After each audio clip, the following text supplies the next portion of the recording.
ఓం నారాయణ ఆదినారాయణ అవధూతలీల అధ్యాయం 27. శ్రీ స్వామివారికి అతి ప్రీతిపాత్రమైన పని అందరూ చేసి తరించండి. అసంఖ్యాకమైన బాధ గురువులలో నిజమైన సద్గురుని గుర్తించడం చాలా గొప్ప విషయం. అలా గుర్తించాక వారి స్థితిని అవగాహన చేసుకొనడము, అంచనా వేయడం సామాన్యమైన విషయం కాదు. అలా వారి స్థితిని గుర్తించాక వారి మాట యందు అచంచల విశ్వాసం కలిగి పూర్ణంగా ఆచరించగలగాలంటే మనలో పూర్ణ భక్తి శ్రద్ధలు ఉంటే గానీ ఆచరించలేము. వారి మాట ఆచరించకుంటే ఫలితం శూన్యం. అట్టి భక్తి శ్రద్ధలు మనలో కలగాలంటే వారి సన్నిధి సేవల వలన వారి అనుగ్రహంతో మాత్రమే మనకట్టి శుభ సంస్కారములు కలుగును. ప్రత్యక్ష సన్నిధి లభించినప్పుడు వారి జీవిత చరిత్ర పారాయణే వారి సన్నిధితో సమానము. ఆ విధంగా వారి ప్రత్యక్ష సన్నిధి సేవలు కానీ వారి జీవిత చరిత్ర పారాయణ కానీ చేసే శక్తి మనకెలా కలుగుతుంది? పుణ్యకర్మల ప్రభావం మన పాపకర్మల ప్రభావం కంటే అధికముగా ఉన్నప్పుడు మాత్రమే దైవాన్ని నియమనిష్టలతో అనన్యంగా శరణు వేడగలము. అలాంటి పుణ్యకర్మలేవి? దేవ ద్విజ గురు ప్రాజ్ఞ పూజనం భగవన్నామ స్మరణ. కనుక దైవకృప పొందాలంటే పూజ నామస్మరణలకింతైనా ప్రాధాన్యత ఉన్నది. కనుకనే శ్రీ వెంకయ్య స్వామి వారెప్పుడు భజన నామ సంకీర్తనలను ప్రోత్సహించేవారు. ఓం నారాయణ ఆదినారాయణ అనే నామాన్ని తంబూరా మీటుతూ గంటల తరబడి శ్రవణానందంగా గానం చేసేవారు. తమ దర్శనార్థం వచ్చిన వారిని భజన చేసుకోండయ్యా అని చెప్పి భక్తులు భజన చేస్తూ ఉంటే శ్రీ స్వామివారు శ్రద్ధగా వింటూ కూర్చుని వారి భక్తి శ్రద్ధలను అనుసరించి వారిని అనుగ్రహించేవారు. అప్పుడప్పుడు భక్తులు పాడే భజన కీర్తనలు ఆపి ఓం నారాయణ ఆదినారాయణ అనే మంత్రాన్ని గానం చేయించేవారు.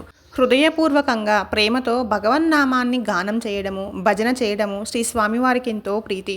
అలా చేయబడుచున్న భజన కార్యక్రమములను శ్రద్ధతో ఆలకించి ఆశీర్వదించేవారు. ఒకరోజు బొంతరాజుపాలెంలో భక్తులంతా కాళ్లకు గజ్జలు ధరించి చెక్క పలకలు చేతబూని చాలా ఉత్సాహంగా అడుగులు వేస్తూ భంగిమలు చేస్తూ కోలాహలంగా చెక్క భజన చేస్తున్నారు. ప్రేక్షకులంతా భగవంతుని స్మరించడం మర్చిపోయి ఎవరు బాగా అడుగేస్తున్నారు, ఎవరు చక్కగా భంగిమలు ప్రదర్శిస్తున్నారు అనే విమర్శలో ఉన్నారు. కీర్తనకారుల సంగతి చెప్పనక్కర్లేదు.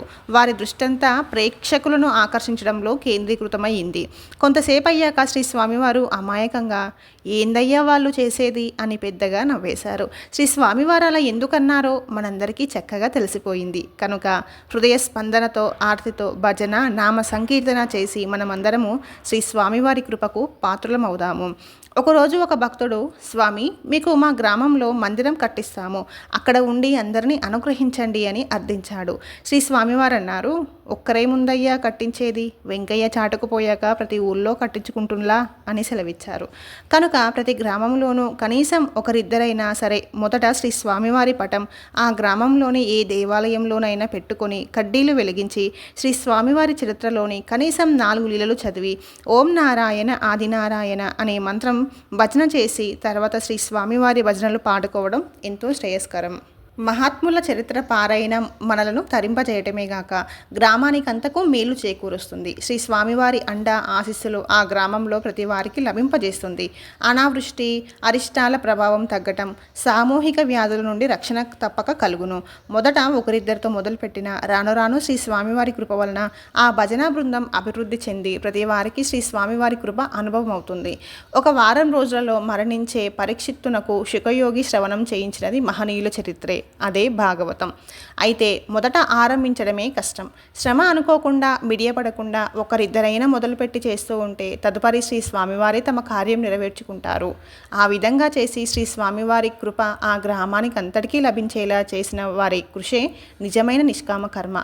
వారమునకు ఒకరోజు చేయడం కాకుండా నిత్యం చేయడం ఎంతో మేలు. మానవ జన్మ సఫలం చేసుకునే పద్ధతే ఇది అని నా స్వానుభవము.